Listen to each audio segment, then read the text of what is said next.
વલસાડ ડુંગરી પોલીસની ટીમે ડુંગરી ઓવરબ્રિજ પાસેથી એક હોન્ડા સિટી કારમાં લઈ જવાતો 31,200 રૂપિયાના દારૂના જથ્થા સાથે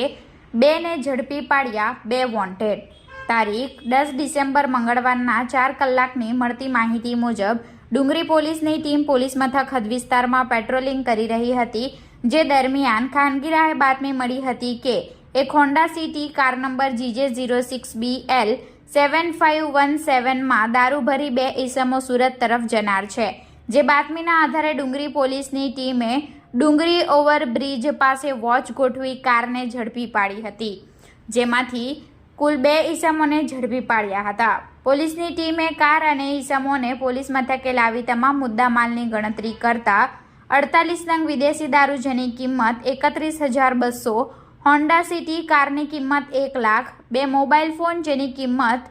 10,000 મળી કુલ 1,41,200 રૂપિયાનો મુદ્દામાલ કબજે લઈ 2 ઈસમોને ઝડપી અન્ય 2ને વોન્ટેડ જાહેર કરી પ્રોહિબિશન અંગે ફરિયાદ દાખલ કરી હતી।